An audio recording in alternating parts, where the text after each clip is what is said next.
Korean dystopias kind of go into this social critique. So maybe they're kind of filling a niche that's just not taken. And I guess the interesting question, why are those things produced in Korea? And I do not have a definitive answer, but maybe like one way to think about it is like who produces those films? And like in Korean studies, like we often talk about like this 386 generation, kind of like the people who were, I'll get it all wrong, I think. Basically people who were like active during democratization movement and grew up like with this Marxist critical ideas. And in a way, those people are, I guess, in their 50s, maybe early 60s now, and they are kind of influencing cultural industries and many other industries. So in a way, like those kind of critical sensibilities, they are shared by many people in power in Korea now. So I wonder if it kind of trickles down to movie industry and like kind of allows for social critiques in popular culture, which don't quite happen in other places. But that's just like a wild speculation. I like wild speculations.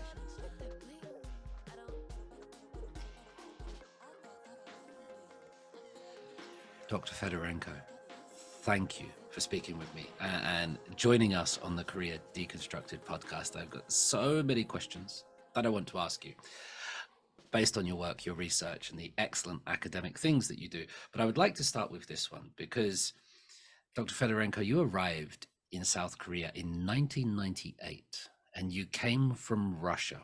And I'm so curious what South Korea was like then, particularly coming from Russia at that time. What was the infrastructure like? What was the public transport? What was the food like? What did the people look like? What were the choco pies like? I'm not sure.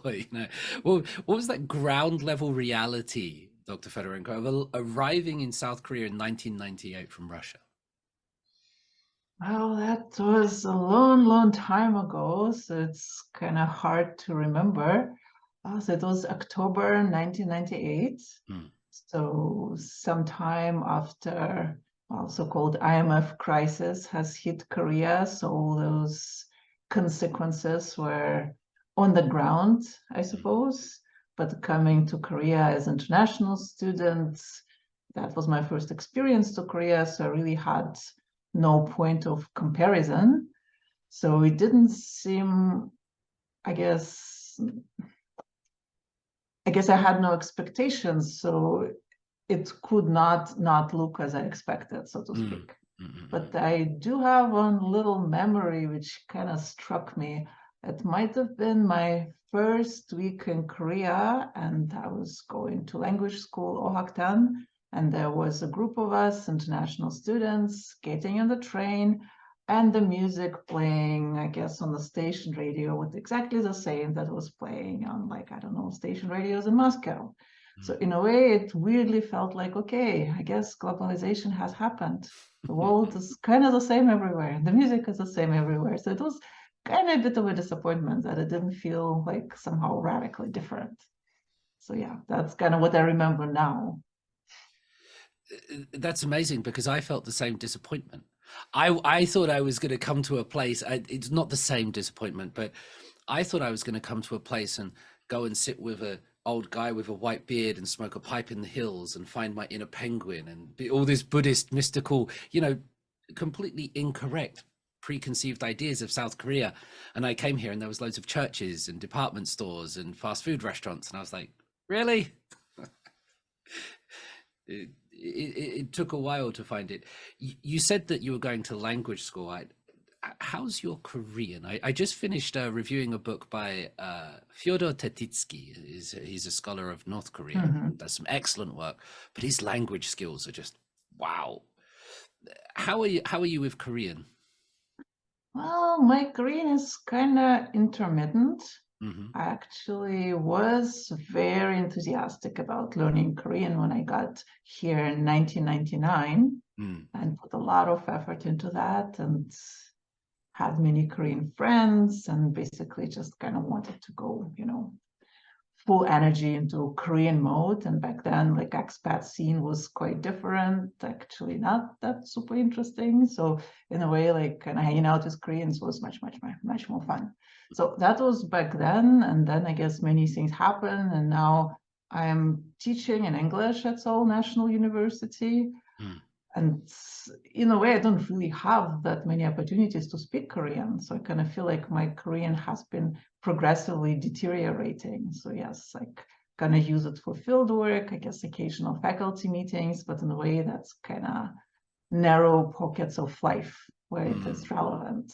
So yes, always feel like I should be doing more, but then, you know, the choice is either write articles or practice Korean. And I guess being at Sword, I kind of have to prioritize articles. And you do write a lot of articles. You sent me that list and I was like, wow, this is productivity. Well, that's why my Korean is deteriorating.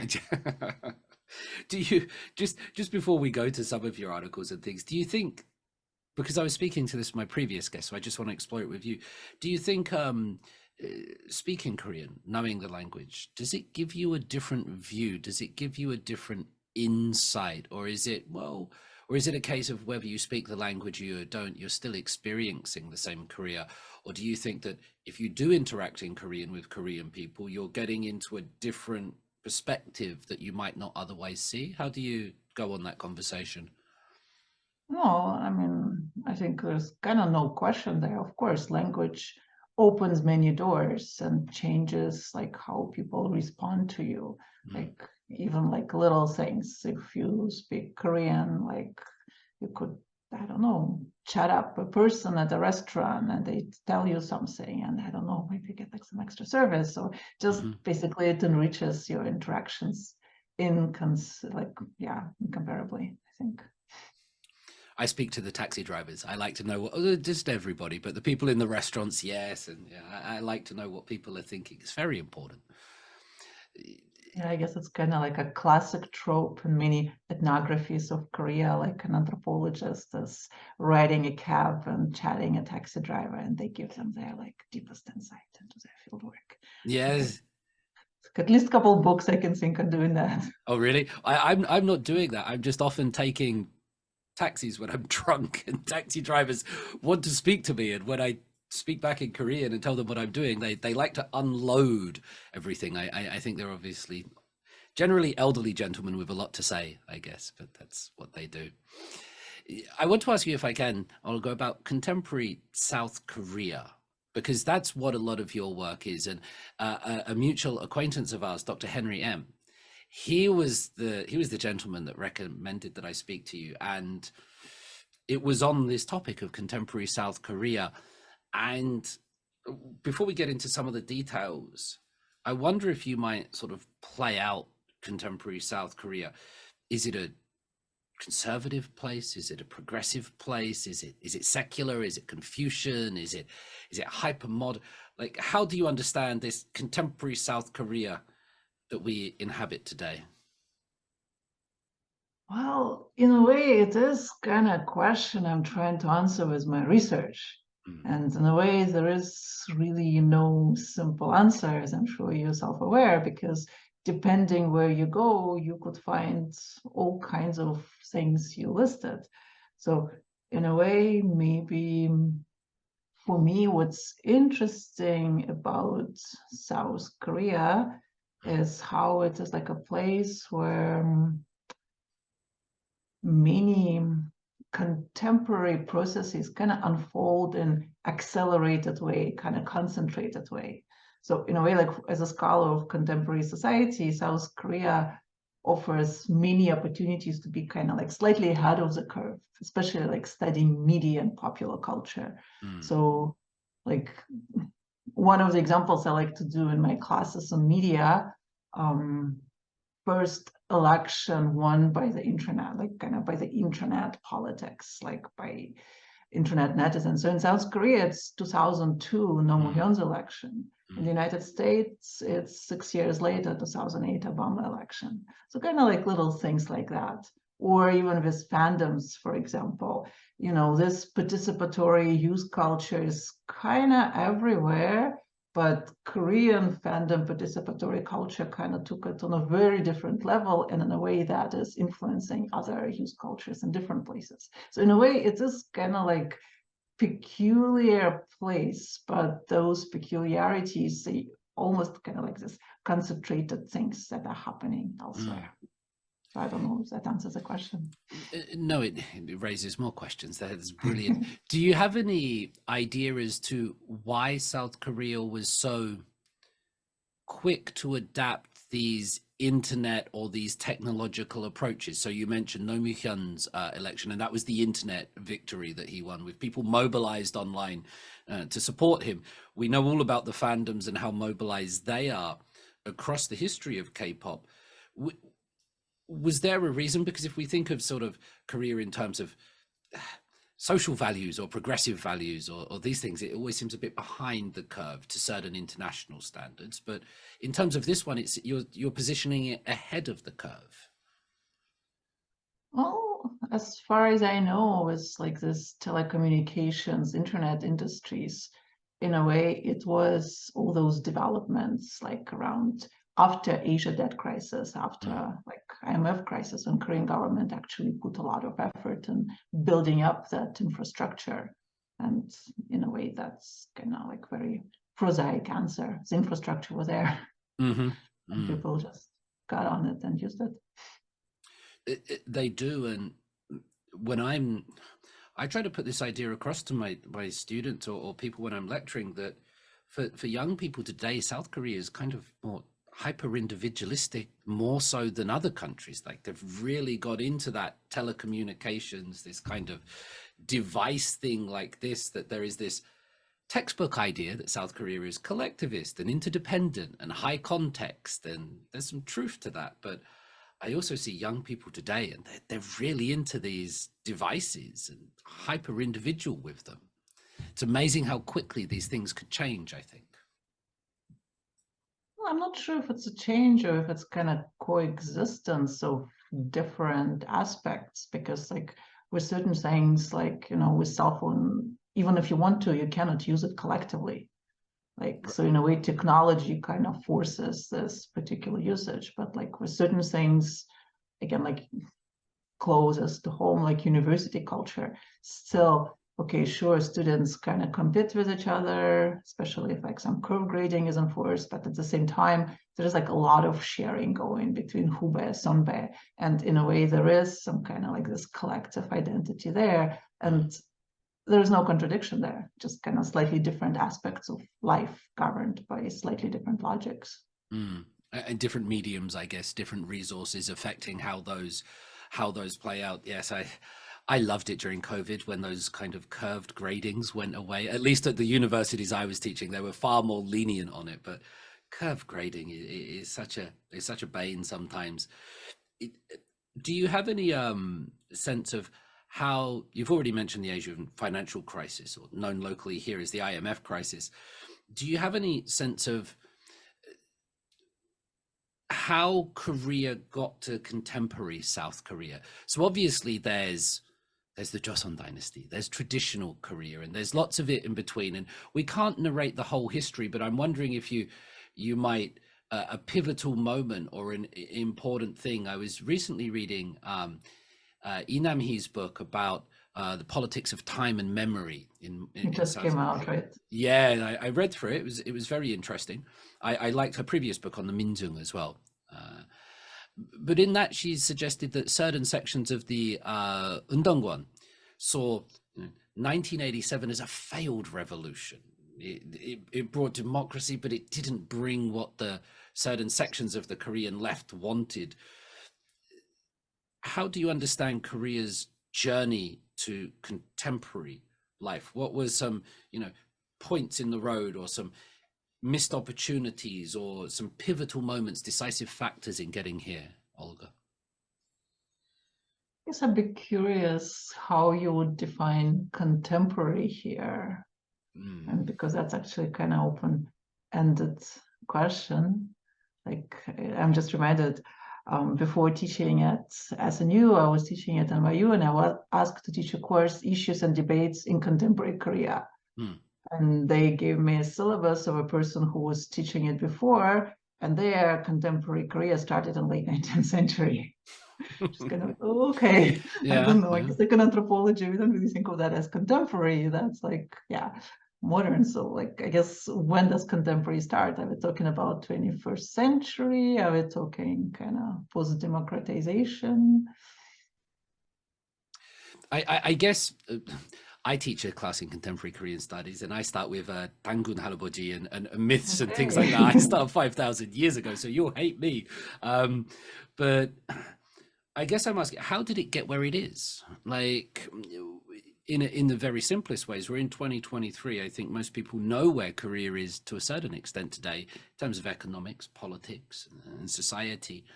But was it, I know some people narrate it through a miracle on the Han or 5-year plans or the labor of women in factories, things like this. I'm just, from your perspective, what was an important part of that journey? So I guess like when I was teaching that course, Issues and Debates on Contemporary Korea, I decided like, okay, maybe I shouldn't start from 19th century because that's a little bit far.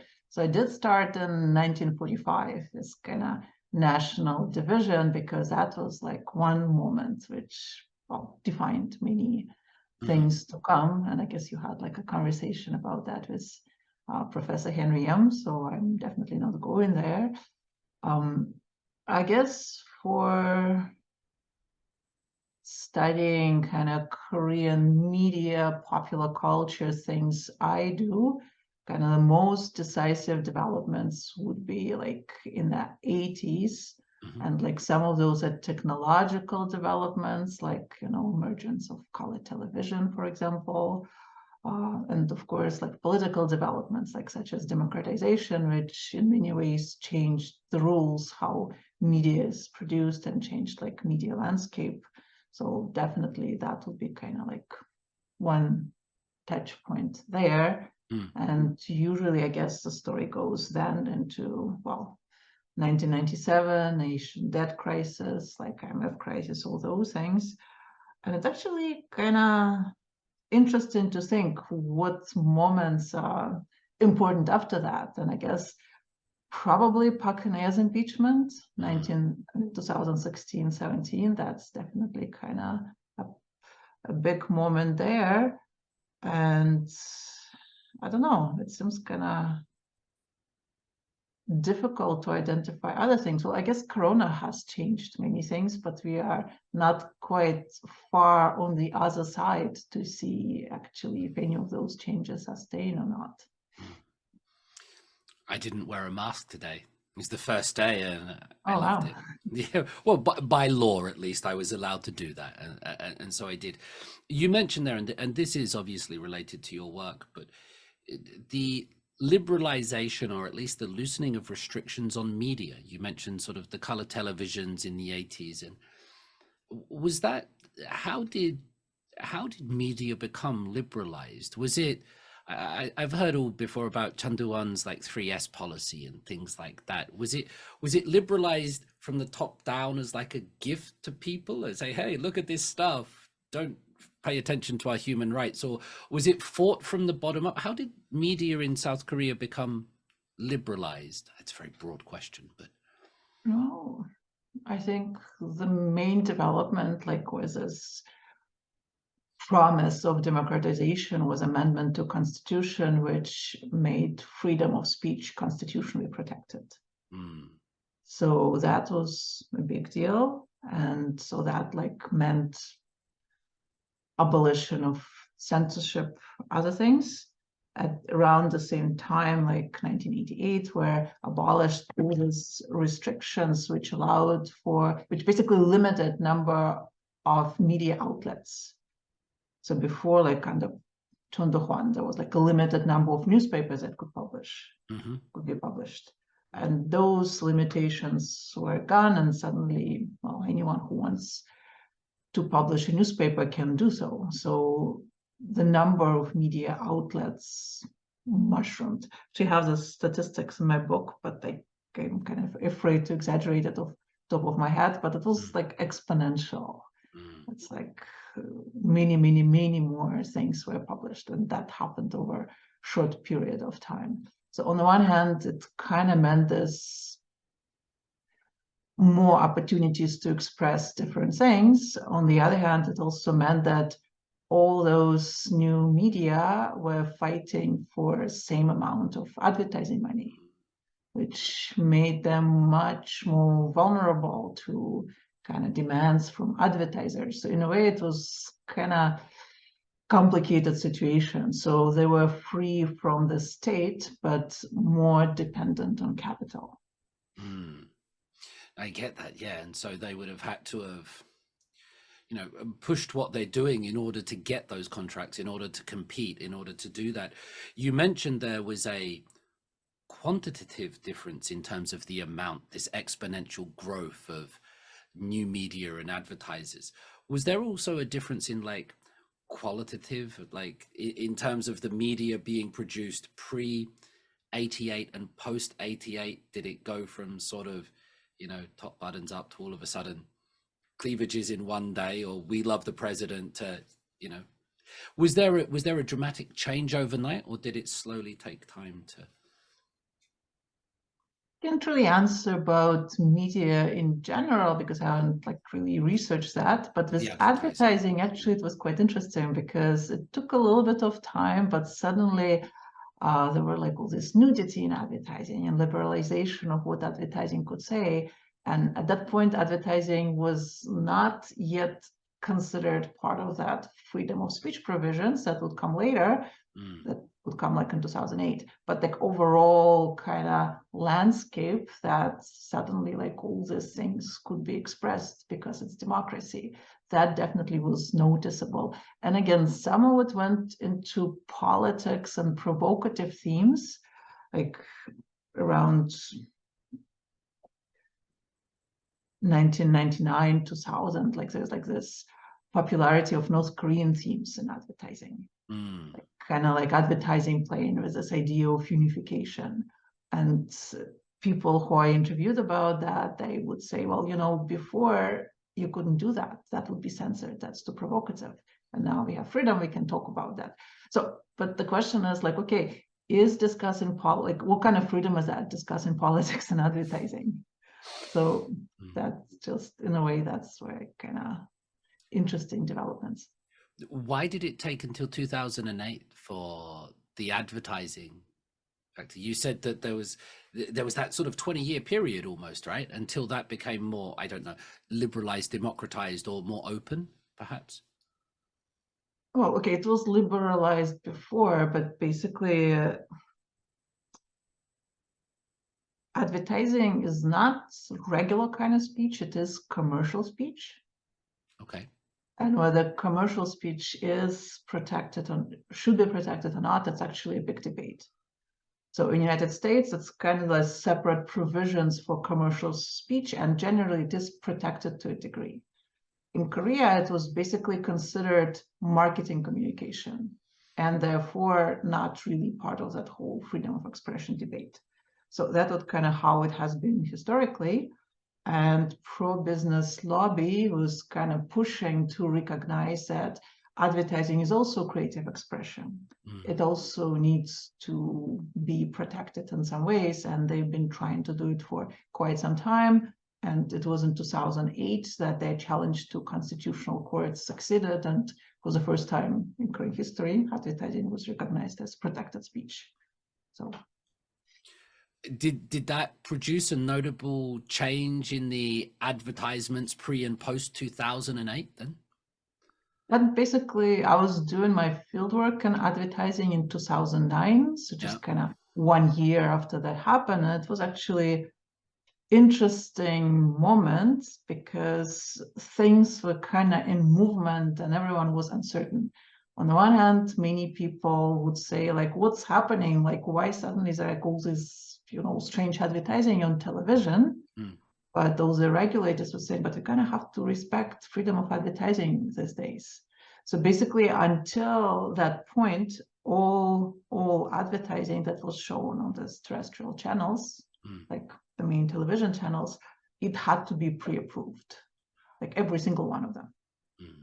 yeah, so controversial advertising just kind of wouldn't go through those layers of review. But after that constitutional court decision, that could not be done anymore. That was considered like unconstitutional censorship. So it was canceled, and now all advertising could be shown without that pre-approval. So it kind of resulted in, explosion of all kinds of controversial campaigns at the time. So that bypassed the pre-approval process from the government or the ministry, and then it was just between the company itself and the television. The company that wanted to advertise this, it's like Tamisu Soju. So before it actually wasn't government, it was some kind of industry, like it was called Korea Advertising Review Board, which was kind of this intermediary group of representatives of business. So technically it wasn't government censorship, it was kind of industry self-regulation. And when I did like my research before that was canceled, they were kind of pretty sensitive about like, no, we are not censors, we are like self-regulators. So that's kind of before 2008.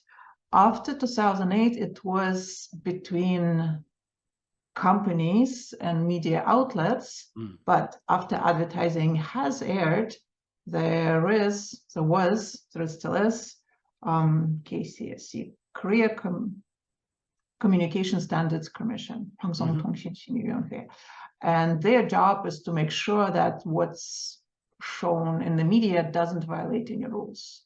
So they could kind of go back and say, like, okay, you show this advertising, this is problematic, we issue you a warning. And so it kind of became a different system that media outlets were responsible for making sure their advertising is meeting standards, but then they had like all this pressure from advertisers to just kind of show and kind of go with provocative stuff. Yeah, because it becomes more competitive and they need to stand out then, I guess, especially when the checks come after the effect, not before. You said it was about the time you were doing your field work, like 2009. Is that, I remember reading one of your papers where you were talking about working in an advertising agency. Yep. Can you give any like insight to what it was? Like you were describing some very Wuhan people, people flying to Europe for the weekend and then doing this. It sounded very, because I'm in a completely different world to you. It sounded very Devil Wears Prada and very, very sophisticated and very flash and very glamorous when I was reading it. But what was the advertising industry like on the ground level in 2009? So yeah, it was the winter of 2009 into 2010, I guess like around this time. And I was an intern at an advertising agency so in a way, I guess because advertising agencies in Korea, there are kind of two big influences which are not really compatible. On the one hand, you kind of have this image of advertising as this creative industry where you have this eccentric types who, like as you said, glamorous and just all this kind of eccentric thing. So kind of like this cult of creativity, eccentricity, and in a way, many people go into advertising because they kind of like get enchanted with that. On the other hand, historically in Korea, advertising industry developed kind of differently. So basically, most advertising agencies, they kind of branched out of Korean corporations. So they started as in-house agencies. So they would be kind of smaller branches, so it's like within big conglomerates. So the logic there is basically a corporate job in a relatively unimportant subsidiary. So in a way, it is kind of like this tension between this international legend of the creative and actual reality, when a lot of advertising work is it's another office job, and people kind of have to deal with like all these office hierarchies and in a way not really perform that cult of creativity which they were into when they got into the profession. So yeah, kind of everyday life at advertising agency was pretty much like I guess I imagine like a regular office work, But, you know, the nature of work itself, I think, was probably much more interesting than regular office jobs, because we did have like, we would be working on specific accounts and trying to, you know, do research. Like I remember one of the campaigns we were working on was for some fried chicken chain. So as a part of research, we had to try like all fried chicken chains in the area, like, you know, so like, yeah, we are eating fried chicken again. Yes. So kind of compare. So things like that were kind of interesting. Was it a very female dominated industry? And I only ask this because in your work you described various people, and I remember you talking about the soju campaign, the Oh Cool, I think it was that one, and that was also a female driven campaign to try to sort of liberate. And in terms of, but the advertising industry, when you were there and when you were eating your fried chicken, was it a female driven industry, or was it just 50-50? It was just like a normal office. Do you have any sense of that? It was not female dominated industry at all. Okay. So basically, again, it's been a while since I spent time in Korean offices, but you would have many women in kind of entry junior positions. And as you kind of get higher in ranks, fewer and fewer and fewer women. And like at the kind of managerial level, like when I was an intern, there were none, but like a couple of women were promoted like half a year after I left. So in a way, it was kind of heavy on women in entry, excuse me, level positions. It's fascinating. I'm not sure if you saw it, but there was a drama called 나의 해방 일지, My Liberation Notes, which featured a little bit of that sort of entry-level workers in advertisement companies. As we talk about these advertisements and these commercials in this media, I wonder if you have any thoughts on the difference between the Korea portrayed in the media and the Korea that we perceive in real life, because commercials and advertisements, I've often lamented that on Korean television, everybody is beautiful. Like if I watch British television, there's bald people, there's fat people, there's beautiful people as well, but there's all sorts on there. And I think even more and more there's a move to show different, I'm not sure how to word this sensitively, forgive me, physical conditions. So you might see people with various challenges as well. I find South Korean television, for the most part, is just very beautiful, hyper real. Do you have any thoughts on this depiction between Korea in the advertisements, Korea in the commercials, and the real life of Korea? Is that distinction growing farther and farther? Are we going into sort of Baudrillard's simulation and things like this, or is that just the nature of advertising and that happens everywhere? It's actually a very interesting question, because it kind of gets to the question, like, what is advertising supposed to show? Because is advertising supposed to show reality as is? Because generally, if advertising is too realistic, people find it boring or problematic. And often criticisms of advertising would be that they're kind of portraying some behaviors which actually happen in everyday life, but no one likes. So for example, like, I don't know, classic example, like objectification of women in advertising. Like that happens in life all the time, but somehow the defense doesn't really work. The expectation is advertising should somehow show like, you know, sanitized, cleaned up version of reality. So in my work, I'm relying on this communications scholar, Michael Schudson, who theorizes advertising as capitalist realism. So the idea is to kind of socialist realism, like the parallels to socialist realism, which kind of portrays as sanitized socialist reality, not quite as is, but how it should be. So Schudson argues that's kind of what advertising does. So it kind of gives a picture of this prettified capitalism, not that it actually is, but how it should be. And in a way, that's kind of the genre rules of advertising to show like improved version of reality. So I think this advertising is definitely happening quite a lot. And in a way, it is expected to show that. And so the capitalist realism, which when I read in your work, I thought was Mark Fisher, it's interesting to know it's a different theorist, but it's not so much a utopia or a dream vision, but rather it's the current vision, but with the bad stuff taken out, with the sanitized modernity. So it's not necessarily a future vision, is it? It's not sort of this, here's everything changed, how it could be if we got all our act together, but it's, here's the world now, but we're going to remove all the objectification and the racism and all of these things. So it's sanitized reality in that sense, rather than a dream of the future.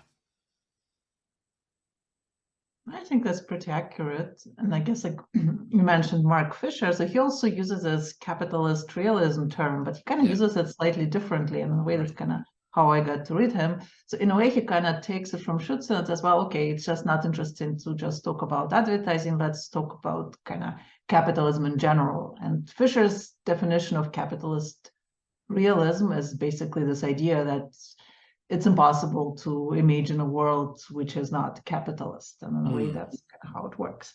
So in a way, that's like a, I guess, important critique, but it's not really relevant for advertising. And I guess since my work was on advertising, I was kind of sticking with that image. So for Schutzer, it's basically a way to kind of gently critique advertising, to say that, well, you know, it's just like all this beautified portrayals. Of course, that's like consumerist propaganda. What do you expect? I think it's also what I'm doing in my work. I'm kind of taking this argument, but I'm trying to like twist it a little bit and try to read it more in a way actually you said, kind of like more like dreams and desires, like what actually people want the world to be, and advertising how somehow shows that. It's very easy as an academic to get cynical about stuff, and we mentioned Fisher and things like that, but I find when I'm teaching students, theorists and things like that, so many academics, they just like tear stuff apart, and it's like, look, and we show all the strings and nuts and bolts and become very cynical. I'm not saying that that's what you do, but I think that's very easy to do in academia. When you study them, Olga, do you still find joy and beauty in advertisements and media? Do you still go like, yeah, look, that one's pretty cool, I like that one? Or is it like, no? I actually kind of traveled the other way. Okay. So when I started research on advertising, I was kind of like very negative and cynical about that. Well, actually, I don't really want to use the word cynical because I don't think that's what it means, but kind of like pretty negative, pretty critical about it. And, you know, like at the origins of this project, like kind of my first big research on advertising was kind of just like sincere puzzlement, like this kind of question, like, you know, this medium is very commercial. It tries to manipulate emotions, other things, to sell something for profit. Like, that's like highly problematic. Let's critique that. So in a way, that was kind of the starting point of the project. But when I started working on it, I'm like, well, okay, there's actually much more going on. And in a way, advertising is a discourse about commodities, kind of at the very basic level, but actually it does much more, it says much more, and often it could be consumed as just kind of popular cultural product. So its commercial message could be ignored. And it is actually interesting to think, what does it do? Does it make advertising more effective? Or do we forget that it is advertising and kind of freeload on all the creativity that advertisers paid for? So that's an open question. It's a very good question. You keep mentioning creativity. And just when I hear this word, it's a very broad question, and it might not mean much, but is the Korean advertising world creative? The reason I ask this is there is often this conversation, and it might delve into stereotypes and Orientalism. And I don't want to necessarily go there, but I want to ask you as somebody that studies it, because sometimes when I see a lot of Korean media or products, I'm like, wow, I've never seen that before. That's very different. Do you find the industry itself creative? Does it do creative things? It is a difficult question. Yeah. So I would say that Korean advertising is definitely interesting. Okay. And creativity is kind of harder. So actually, when I was doing my field work, people who were most critical of Korean advertising were Korean advertising people. They would be the ones saying like, no, it's not creative enough. It's like not, yeah, it's basically not up to par. And usually the argument would go, we want to do this creative, interesting advertising, but look at advertisers in Korea. It's like all these conservative people who don't want to do anything interesting. They just want a celebrity holding some, I don't know, product and saying how great it is. So basically they would totally blame it on advertisers, like kind of companies that order advertising, and also on censorship boards, saying like, okay, we could do like all this creative stuff, but like those censors, they stop us. So in a way, kind of, they were blaming industry structures on impossibility to do the kind of creative work they really wanted to do. It was very common for junior advertising people to kind of do what they call mock campaigns to enter competitions. So usually like you enter competition, something you did for a company, but if you cannot actually do it as a real advertising, you just ask their permission and do kind of like a mock campaign. So like many of them were doing that just because there was really no opportunity to do it in real life. So it kind of had to be negotiated between expectations from the industry and ambitions of individual creatives. Having said that, one thing that I found really interesting about Korean advertising, that there is like certain room, tolerance, and even appreciation for advertising, which kind of goes quite far from regular commercial advertising.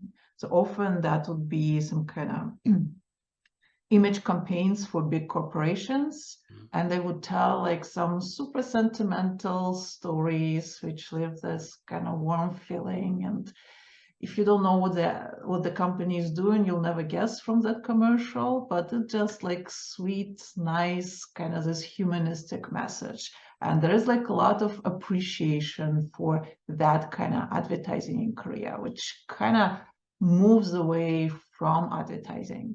Like, so sometimes it's like described 광고스럽지 않은 광고. Advertising which is not quite like advertising, which is kind of like a strange praise for advertising if you think about that. It's so good that you forget to see it as an advertisement. I think that's what the best films do. You forget you're watching a film and you're seeing something play out.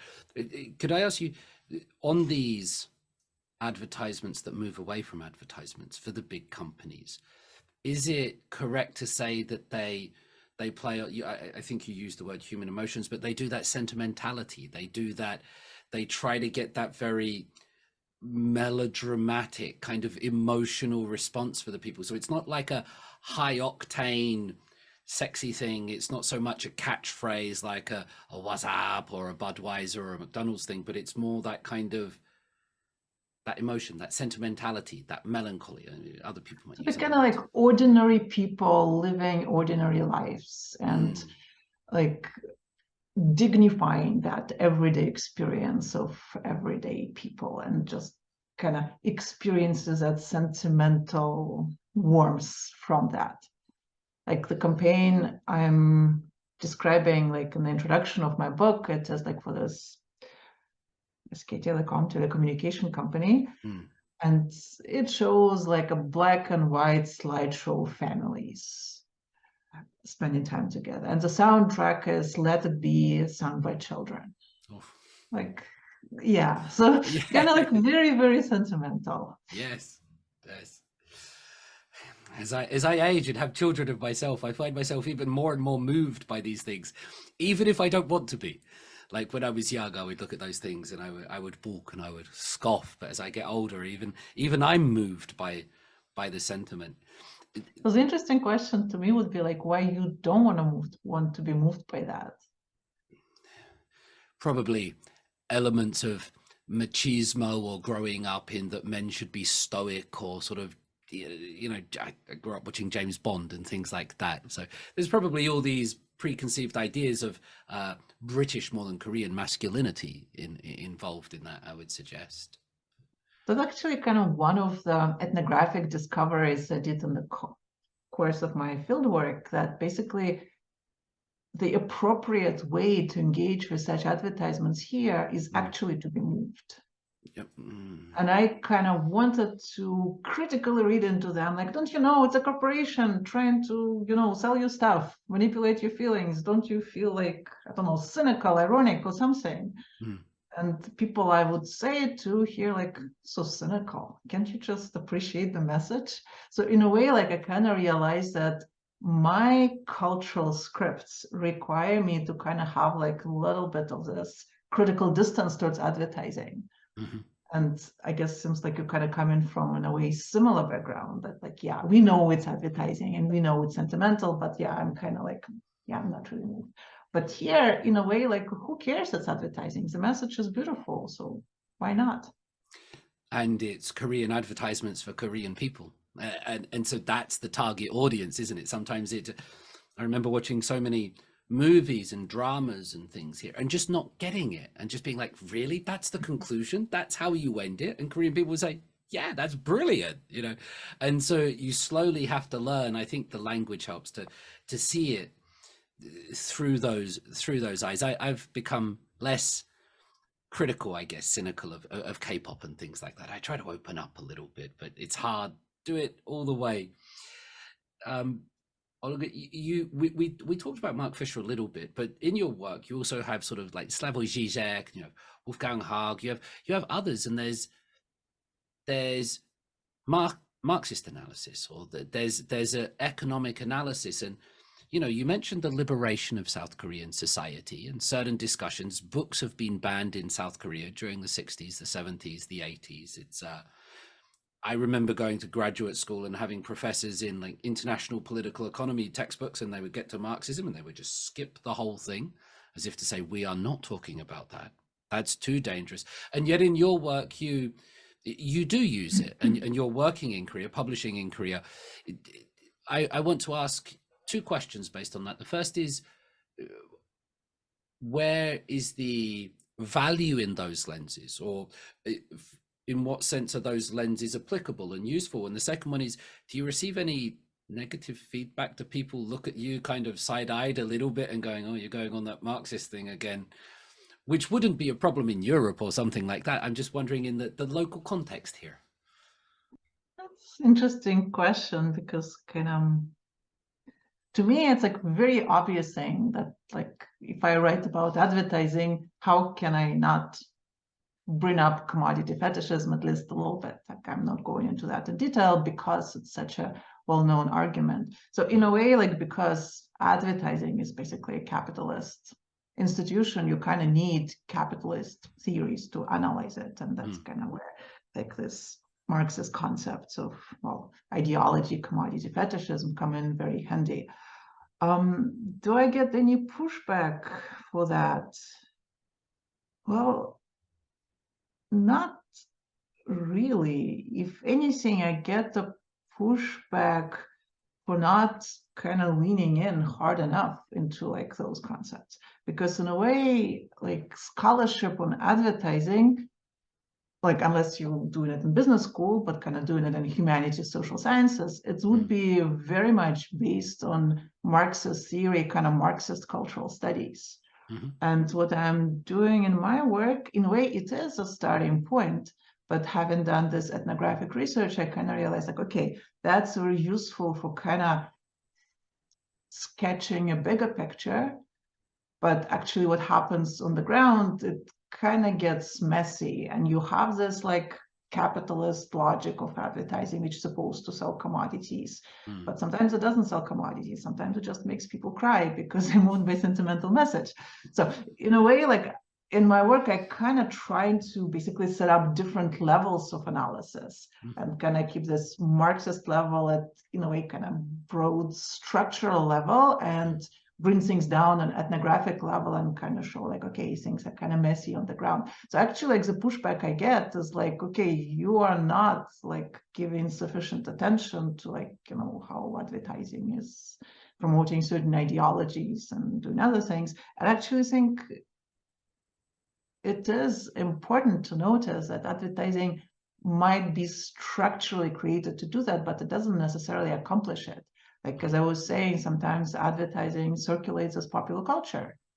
And in a way, it might be failing as advertising if you think of it as a commercial medium, but it could be a successful popular cultural product. So I'm kind of interested in like those moments. And because I'm not kind of going hardcore critique, that's where I often get pushback. That's fascinating that they want you to delve deeper, like edge deeper into that.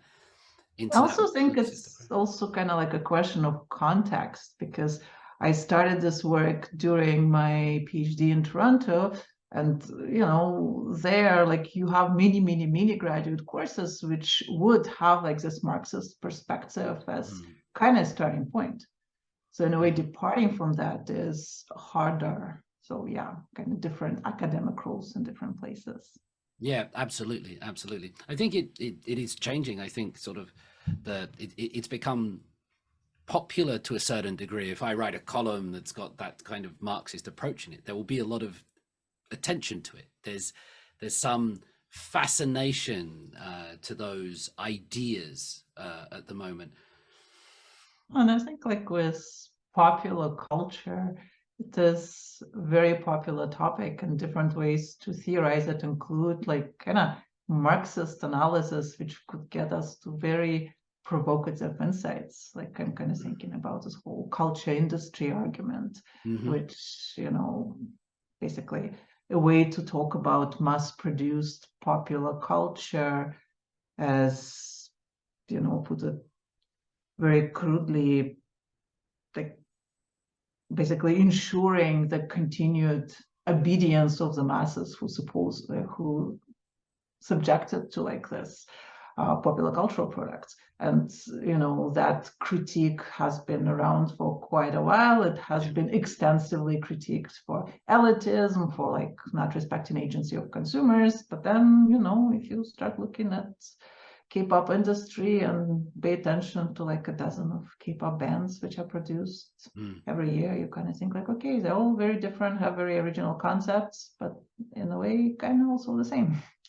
So yeah, like the Frankfurt School analysis and all that, it all seems to apply. What I try to tell my students, or young people around me, is like capitalism, Marxism, these 200 years old, please make something new. I'm sick of all these old ones. Like I want the new one to come out. Like where's the new economic theory? I think we're still waiting for that.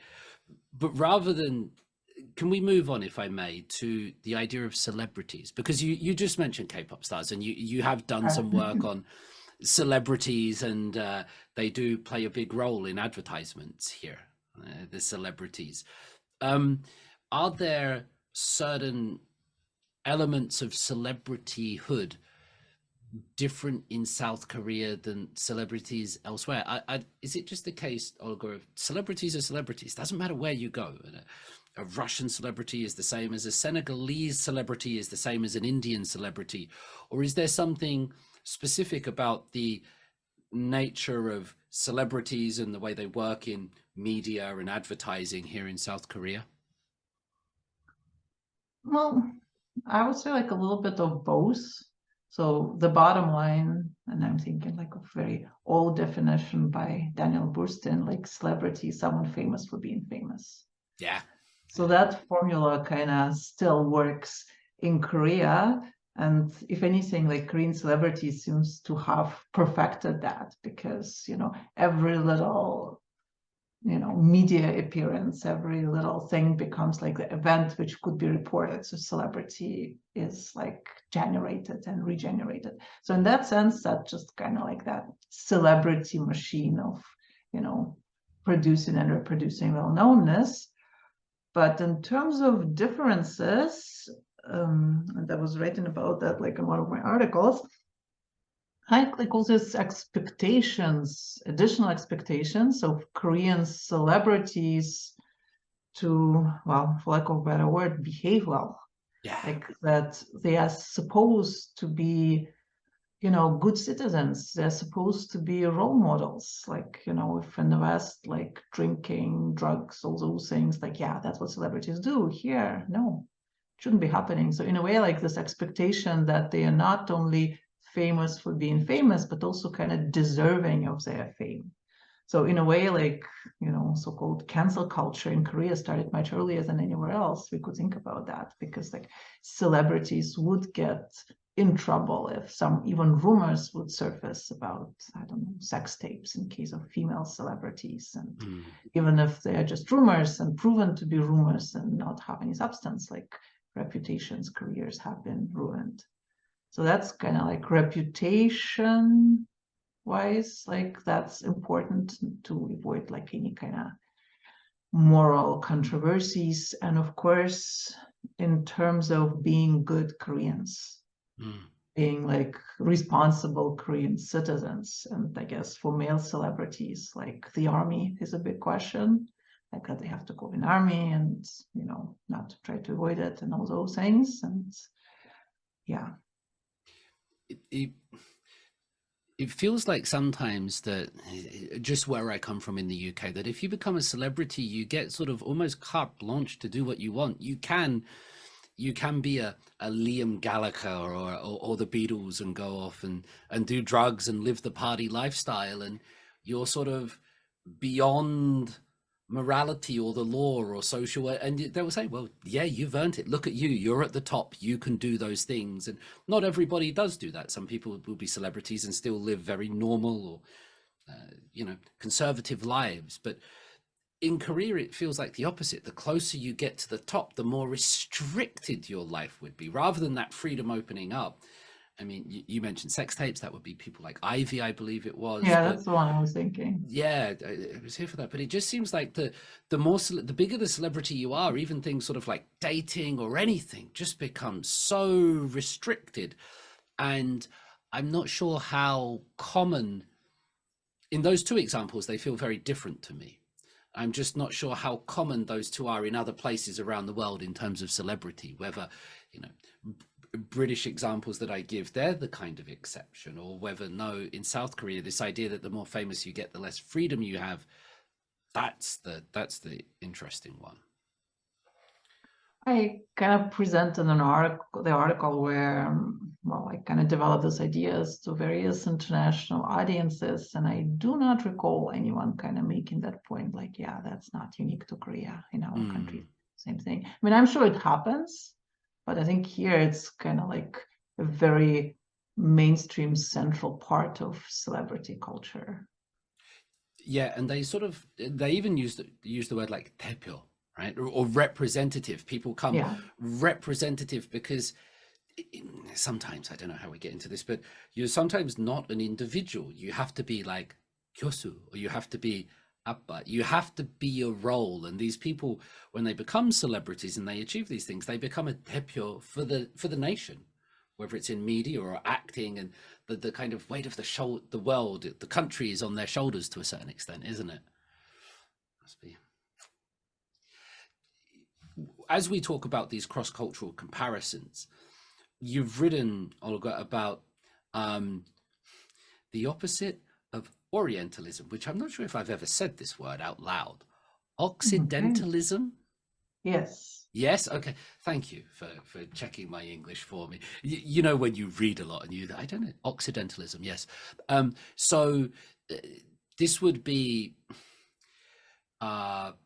depictions of the West in Korea that are inaccurate, incomplete, yet become part of the defining narrative, perhaps. And you did some work on Squid Game, looking at Korean depictions of foreigners, right? And they would either be the lower class figure like Ali, who is reliant and dependent on his hyungs, or the elites above who are manipulative and Machiavellian and things like that. So very polar extreme examples. Can you play out this idea, or why this was interesting to you, or what insights you got about representations in Korea of non-Koreans in the media? Like, as you said, like kind of the idea of Orientalism is much more familiar, much more widely discussed. So like, that's critique from Edward Said from, I guess, late 70s. Yeah. And this idea that basically when non-Western other is presented as a opposition of Western self, but is kind of minus sign. Like the other is non-rational, non-modern, exotic, passive, like all those things. And in a way, that's basically those statements, what they do, they construct the Western self in opposition of those qualities which are kind of pushed on someone else.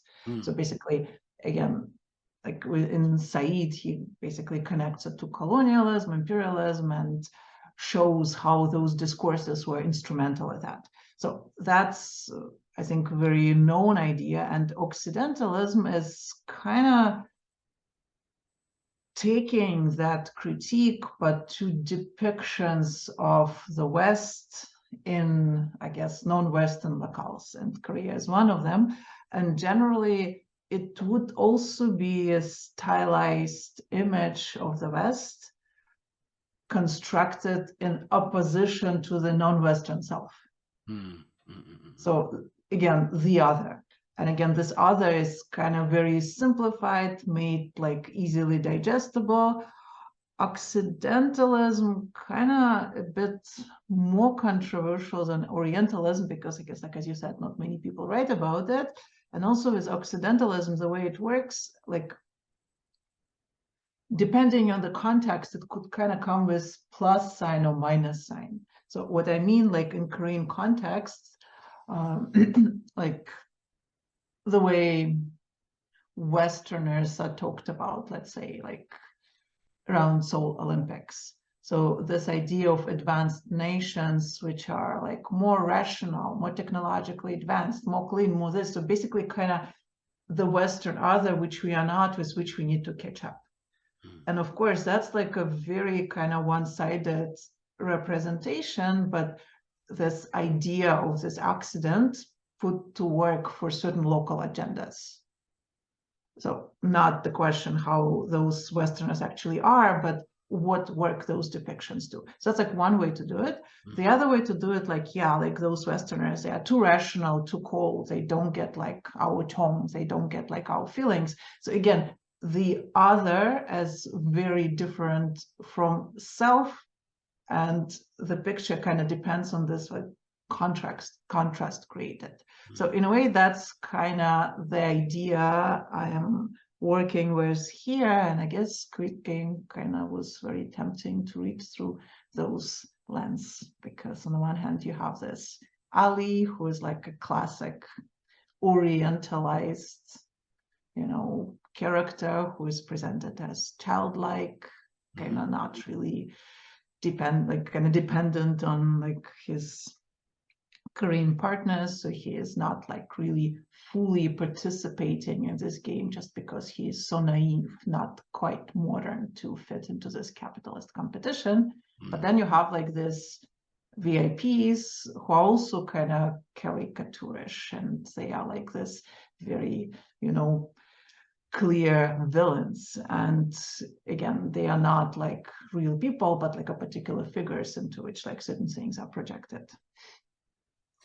What really interested me about that, Olga, is that you said how the depiction of the other, whether it's, do please correct me if I'm wrong, but the depiction of the other, whether it's positive or negative, is often used for domestic ends. So whether it's Orientalism or Occidentalism, and whether it's a positive portrayal or a negative portrayal, nevertheless, these portrayals are used to achieve various goals, or to, whether it was the Seoul 88 Olympics, to try to develop the country and go, look, these guys have got bathtubs and color TVs and toilets. We need those things. There was a an end to be achieved domestically. And maybe with Squid Game as well, there was a way of sort of criticizing the decadence or the capitalism on the West.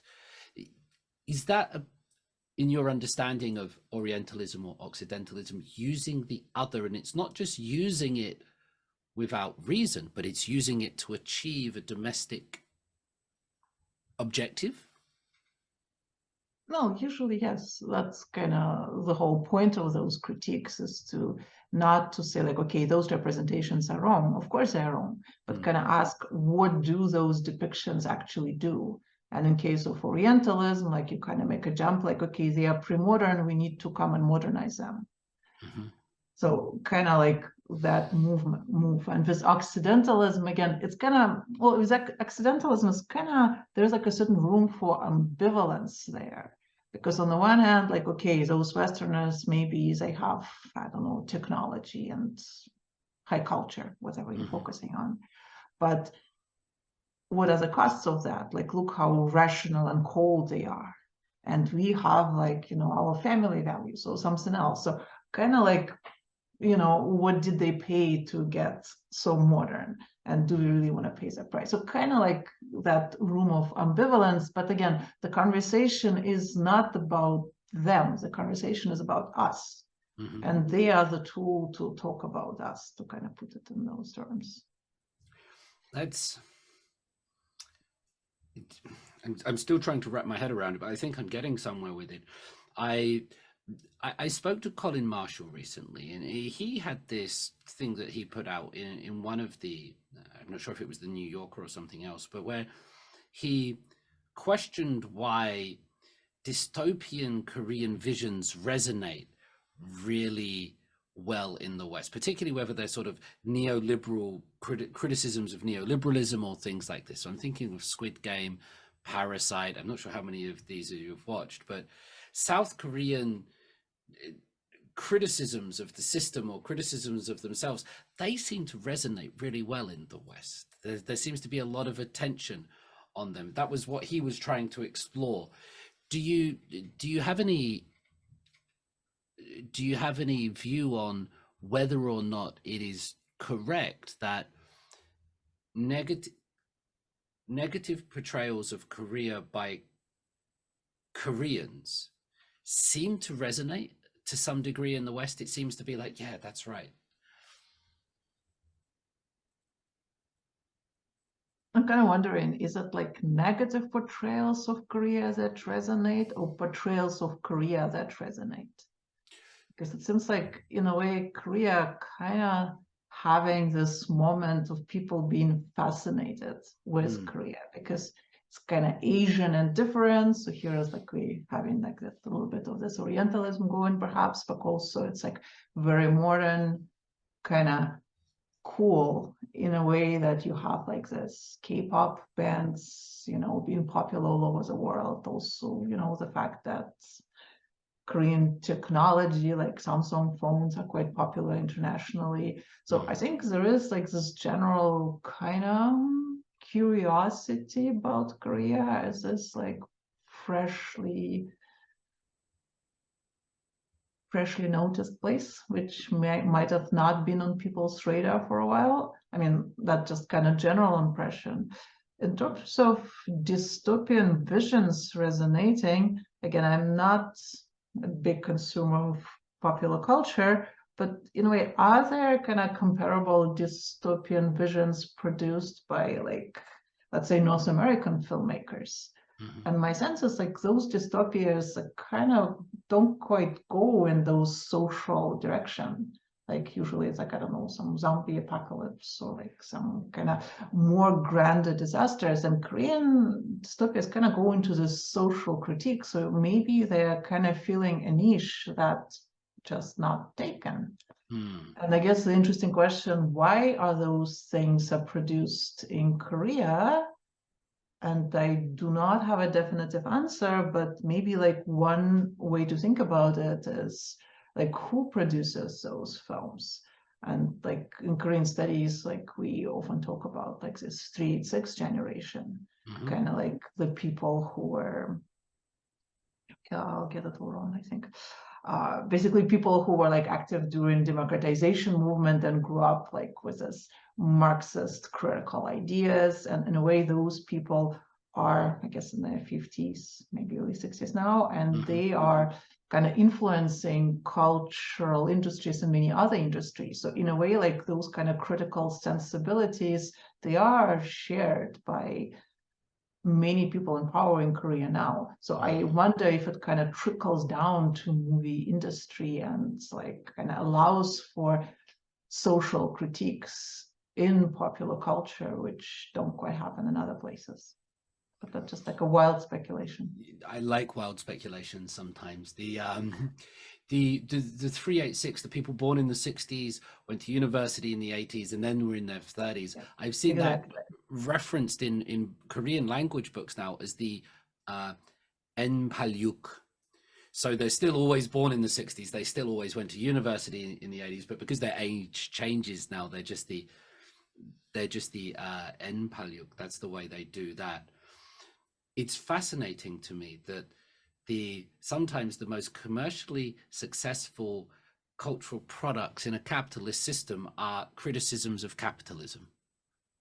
That seems to, like, you can make a film that criticizes capital. You can make Parasite, you can make Squeak, and that is the thing that will make, you know, billions. I think that's the thing that gets all the analysis going, that you can't even rally against it, because rallying against it becomes successful and seems to reify the system. It's almost impossible not to play the game, isn't it?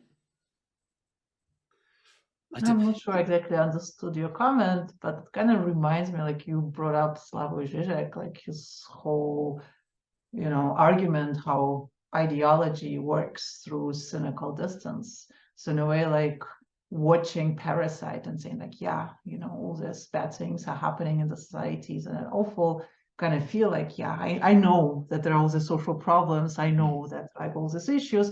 And once I know that I could just go participate in those things, but from kind of critical distance and feel good about kind of not really being part of it. Mm-hmm. Yeah. In a way, I think that probably happens quite a bit.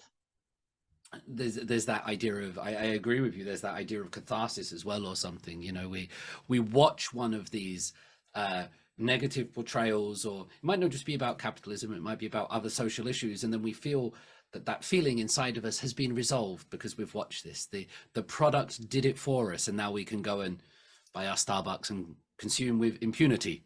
That would be, Zizek would use more colorful language than me when he describes it. I've shown some like Zizek videos to some of my undergrads, and the Korean undergrads, and they just look at me like, David, what is this? Like, please.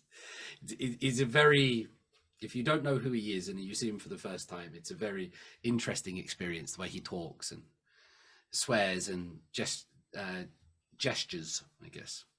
Yeah, once I was at his talk in New York, so yes, he is quite a presence in person as he is on his videos. I envy you even more.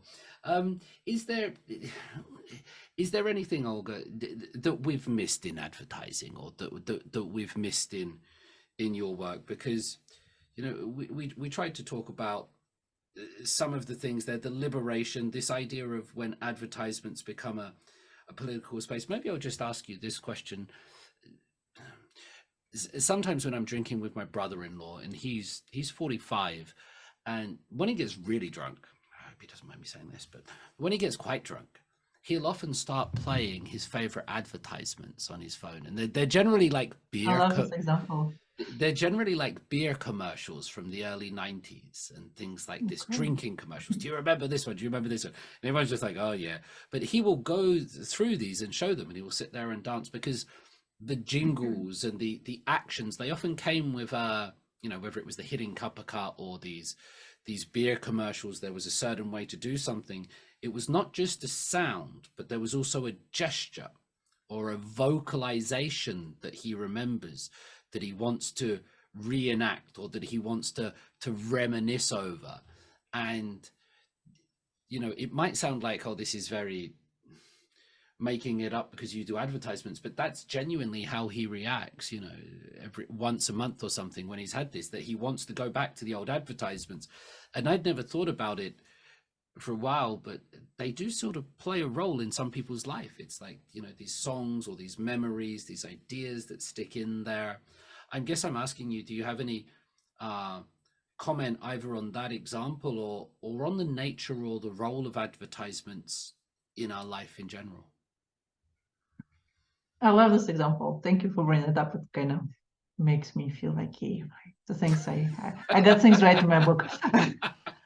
Well, I guess like one of the points I'm trying to make, and this point is generally counterintuitive to many people, is to basically make a case that it is important sometimes to consider advertising as a part of popular culture, as a part of public culture.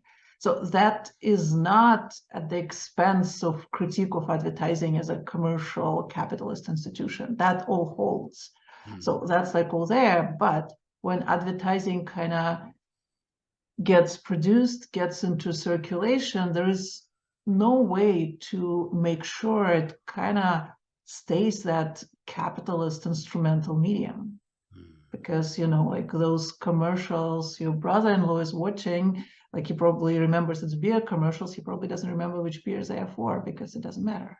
What matters is kind of like entertaining stories. So in a way, it is part of this popular culture, public culture. And that's kind of the first point. And second point, if it is a part of this popular culture, perhaps it requires more scrutiny. Like kind of going earlier to my points, like if we kind of consuming it as entertainment, perhaps the logic that, well, it's just like marketing stuff to sell things, we shouldn't be expecting too much of it. Perhaps that logic doesn't hold, because the way we're consuming it, we consume it as popular culture. So in a way, perhaps there should be same standards, same expectations, that it kind of delivers, well, certain values and other things. And in a way, that how it has been in Korea for, well, until about 2008, when things have shifted. So the fact that advertising as a commercial medium was kind of secondary to the fact that it is like a public medium, in a sense that it circulates publicly and consumed, similar to, like, I don't know, songs, because that could have been a song, like it could have been a music video, right? So it sounds like, again, in your example, that how it is being used.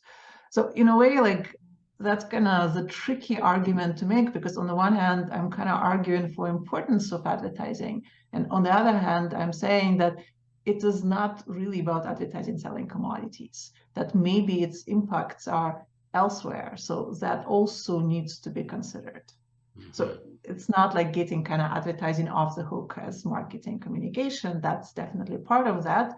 But there is like this other aspect, which I think is often overlooked, and that I'm trying to bring into conversation about advertising.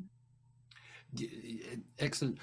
Can you think of any Korean advertisements? Because the next question I want to ask is about, our advertisements dying out in the modern world? I don't see them any. I've got all my computers and Netflix shut down. I don't see the advertisements, right? Have any Korean advertisements transcended into popular culture? So, for example, just off the top of my head, I can think of non-Korean, the Budweiser Was Up ones, where they was up. I can think there was the one Mr. Wazzo, this kind of yellow guy that did that. Levi jeans, and there was a very famous Guinness one. Guinness, the alcoholic drink. They had these amazing adverts that everybody would do the dances and things like that. Have there been any Korean advertisements that you know or that you think stand out, that they're no longer advertisements, but they're talked about alongside dramas or K-pop songs or other examples of popular culture? Oh, I don't watch TV much, since I actually don't own a TV. So that's my point. That's my next point, by the way. Yeah. Well, I actually would like to go to that point as well, but there are definitely, like, again, I can think of examples which definitely entered popular culture for a short time. Whether they're still with us, I'm not so sure.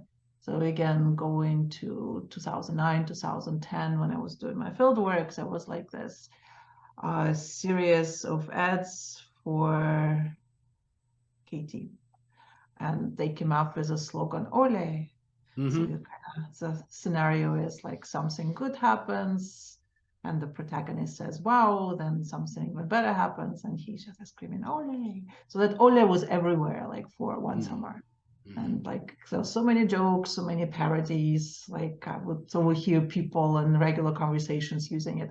Is it part of everyday language anymore? I somehow doubt it, because I don't think it's cool anymore. Right. But kind of like popular campaigns that kind of have that tendency to do that. Again, I cannot think of recent examples of that happening, but that's not because it's not happening. It's just because I don't watch TV much. Neither do I. And I guess that's, I can still remember the jingles of like when I first came and I was learning Korean, the Rushi and Kashi and all these. Right. There was this. I remember that one. Sanghwa Money was another one. And there was another one it was an advert for a pomegranate drink, and there was a guy sat at a white piano, and I think he was a member of maybe Dongbang Shingi, but he would play this jingle, and I'm not going to sing it for you because I can't quite get it right, but those advertisements, they're still imprinted. It's like the first cut is the deepest. But these days I have apps on my phone that means if I watch YouTube, there's no apps on my YouTube, there's no apps on my PC. It's all kind of protected in some ways because advertisements are annoying. And even if I use a paid service like Netflix, there's no advertisements on that either. Is this, we had was it Roland Barthes with The Death of the Author? Anyway, have we got the death of the advertisement? Do we approach an end game with this? It is an interesting question, because in some ways we are, in some ways we are approaching a rebirth of advertising in kind of different forms. Well, maybe like to start with the death. So the tendency like has been, like, as you say, no one wants to watch advertising, because why? Like, if I could block it, I will, right? Yeah. So in a way, it became much harder to kind of separate, to have advertising as like a separate thing that's somehow attached to content. So what has been happening, like all advertisers are trying to kind of make their marketing content more organically integrated in entertainment content they provide. So it's kind of like more sponsorships, more kind of advertorial. So basically kind of like this, I guess, influencer industry is built on all that. So kind of advertising merging with entertainment. So on the one hand, it is the death of advertising, but also death of entertainment, because they kind of like meeting each other halfway. So in a way, it is like that one tendency that advertising, like as clearly marked advertising, that's becoming definitely a rarity. But it's not because marketing communication got any less pervasive and persuasive in everyday life. So because for example, now you could watch a YouTube video and some, like halfway through the video, there will be an advertisement in the video. It's not like an advertisement paid by a company, but the person speaking will just stop and go, have you ever wanted to do this? And it's like a paid spot in there that you can't skip. And so when you blur the line between advertisements and entertainment, you lose both of them, essentially. When they were separate, you at least had them in their own distinct fields. This is the entertainment, this is the advertisement, and that works. But now when they're doing this, it's like you lose them both, don't you? Or well, I guess you kind of lose the purity of, well, I don't know if it is ever pure, but like the boundary becomes like really blurry, and you're consuming entertainment, but your entertainment comes with some kind of promotions, and that's part of the deal. And your promotions come with entertainment as well, so they're both right. Going around in these things. You said, however, you would start with the death of advertisements, but there's a renaissance, there's a rebirth somewhere.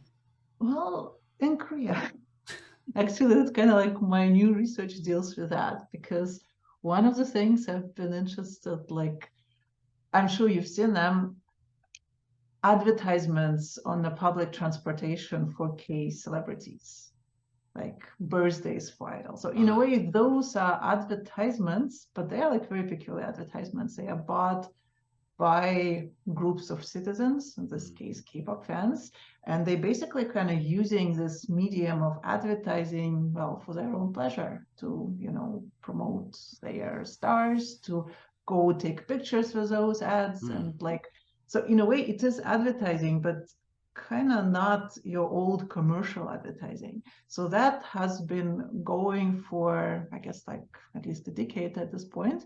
So that's like a different way advertising is working. And one thing I'm really interested in that started with K-pop stars, and then generally people like it, but also there are also like different citizens groups which have been trying to buy space on subway and other public transportation to advertise their agendas. Like I was following the controversy last year when group that wanted to place an ad to commemorate like several, they wanted to put an ad on the subway and they were refused because it was deemed too political. But like this kind of idea that anyone could pay money and put advertising anywhere, that somehow is a little bit in the air. And because it's much harder to sell advertising spaces now, like in the newspapers, on the subway, in a way, there is kind of more openness to that. So there's some kind of like this mutation happening. I think that commercial advertising is definitely retreating, but there is this new opportunity for like citizens advertisements, which, yeah, I don't know how far it will go. Is it democratization, or does it run the risk of conglomerates and, you know, taking over that thing and pushing political agendas, not just on the news or in the entertainment, but into our physical reality as well? Because I could see that working one way. It democratizes the public space and it allows people to put their messages of adoration for their favorite K-pop star, to commemorate tragedies that have befallen the nation or perhaps them personally. And it really sort of gives voice to the people. On the other hand, I could see such a system being hijacked by interest groups to push politics or certain messages into the public sphere where previously we might be kind of safe from them. You know what I mean? We know we can go and find them if we want them, but if we're just going to the coffee shop, or if we're just going, you know, to dinner or somewhere, sometimes we want a little bit of escape, don't we? We want to be able to shut them down when we want. Well, my impression is that the tendency that all these big advertisers, they want to be in your cell phone. Yeah. They want to get you on social media. They want to get you like when you're being entertained, because that's like where the eyeballs are, like the industry wisdom goes. So in a way, like subway advertising, for example, why it became available to citizens, it's because, like, you know, corporations are not particularly interested in that. All these empty spaces, and subway is very happy to get extra money. So in a way, it is like placing particular message in a particular place. So it is kind of narrow audience, so to speak. So yeah.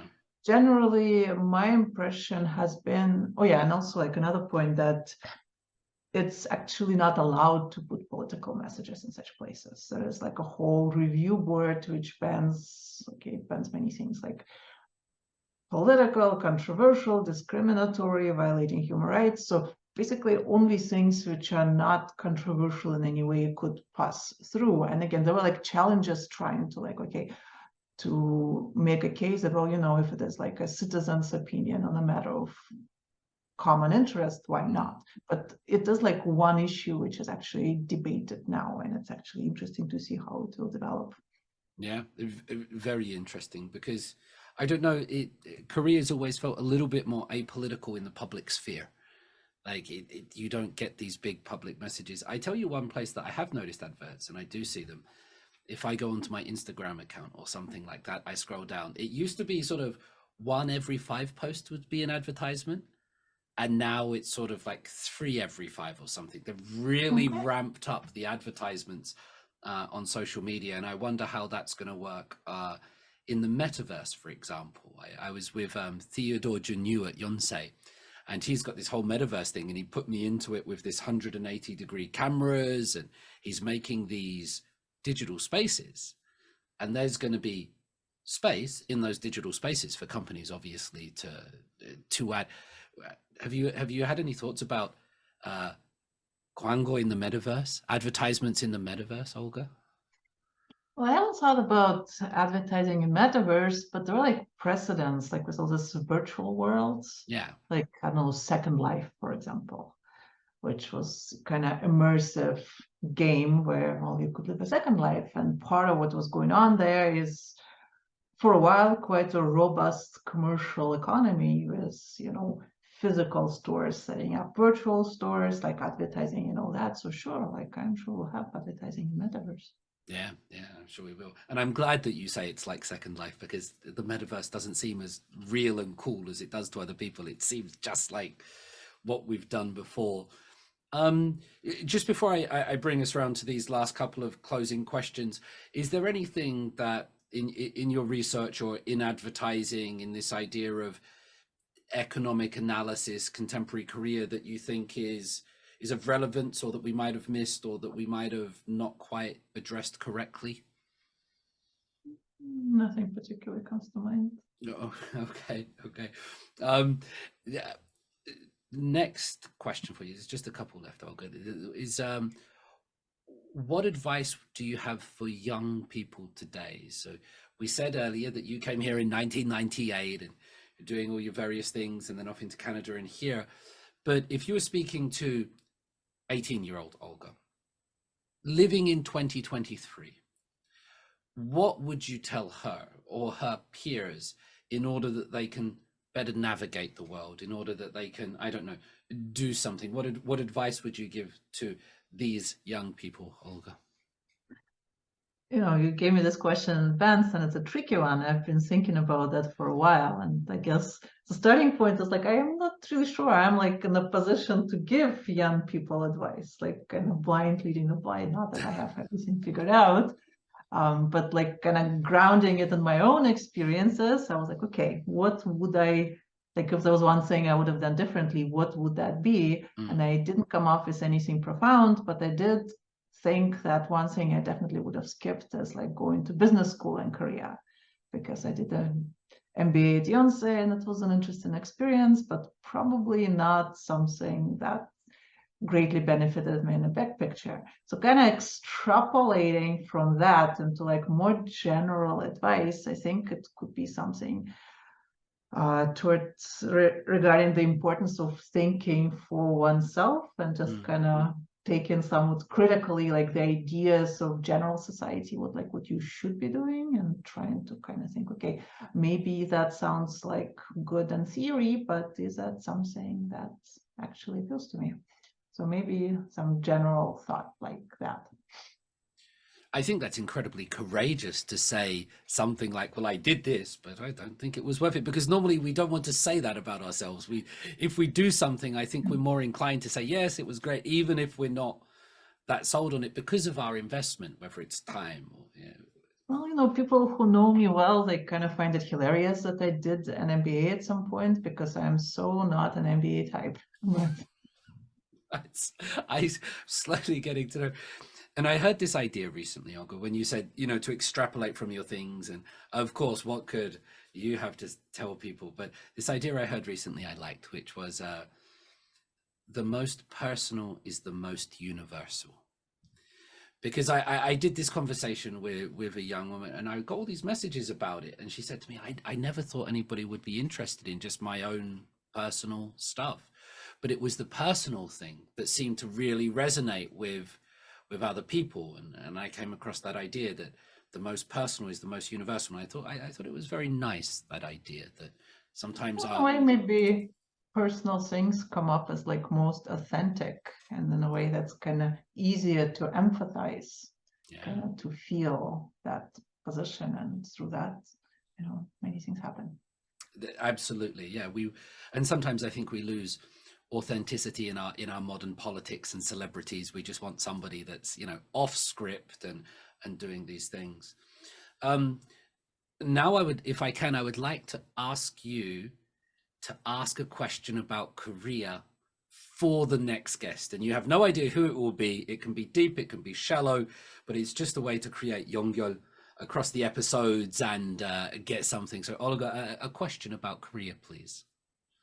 I came up with a good one.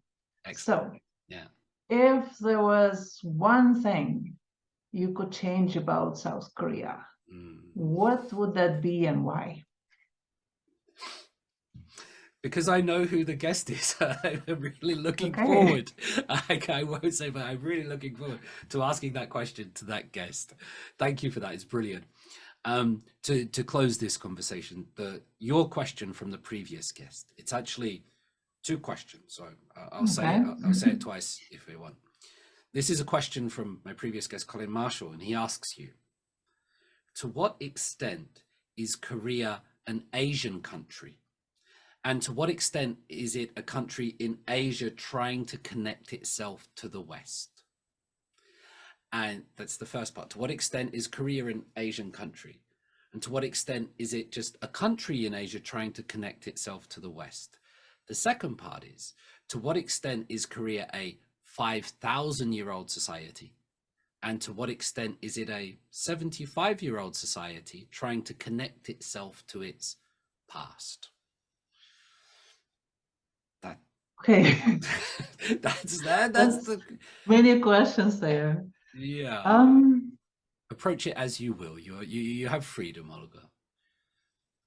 I guess I would approach it as an anthropologist and maybe kind of turn it around a little bit, because like many of those ideas, they kind of assume that there is Asia, there is West, and those are kind of clear, fixed entities, which, if you think a little bit about that, actually not. So, like, what is West? Are we talking about North America? Are we talking about North America plus Western Europe? Like, kind of gets complicated if you think about it, like, for a little bit. So I guess I would probably be tempted to reverse this into actually a different question and think about, like, why people are interested in thinking about Korea through those categories, and why like we just not think about Korea as contemporary society where all kind of things happening. Like, do we really need to kind of be connecting it to Asia, and what do we gain if we do that? So again, I'm kind of like not sure if, I mean, obviously not answering the question, I'm changing into a different question. So I guess my answer would be that it really depends who is asking that and for what purposes. And I think the starting point should be thinking, like, why do we want to connect Korea to those ideas? Spoken like a true professor. I think that's the perfect professor way to answer. Let me, if I can, no, but thank you. I love it. Let me ask you one final question, because I realize you're an anthropologist, and can you give me personally one piece of it, because I live here, like, can you tell me something about anthropology, real life Korea? I'm going out, I live here, I work here, I interact with Koreans all day. Tell me something, can you tell me something about anthropology that I might be able to learn, to use, to apply, to remember a quote about it? Because I realize I know the definition of the word, but other than that, I would struggle to sort of name any theorists, any practices, or anything like that. So could you give me something about anthropology that I can take? Party anthropology. Party anthropology. Is it as good as I think it sounds? I'm not entirely sure, like, how to answer that. So the question is how to, is there something useful anthropology could offer to social interactions? My question is, I know little to nothing about the subject. Can you give me a quote that describes anthropology that I might be able to use in a lecture? Could you give me an idea that I might be able to apply when I take the subway? Something, just a takeaway. Okay, I guess like maybe one way like anthropologists like to present themselves, that we are trying to make strange familiar and familiar strange. Meaning, to go back, like, let's say, to to advertising, which is like, what I'm doing. So generally we all live in a world full of advertising, and we think that we know it because of course we do, because it's everywhere. But if you try to look at advertising in detail in a particular society such as Korea, suddenly we see like, well, it is kind of the same thing, but actually it's not the same thing. And in a way, the way it fits into society is kind of similar, but not exactly similar. So in a way, that's what kind of we are trying to do in anthropology, to put it in like super, super broad strokes, to take like some social phenomena and just kind of try to see them not as given natural facts as they are, but kind of try to like, okay, how could they be done differently? How they are done differently by different people under different circumstances. I love it. I love it. And I'm going to remember it, to make the strange familiar and the familiar strange. That's fantastic. Dr. Fedorenko, thank you very much for this. I thoroughly enjoyed speaking to you, and thank you for the words of wisdom. Thank you very much. That was very interesting for me too.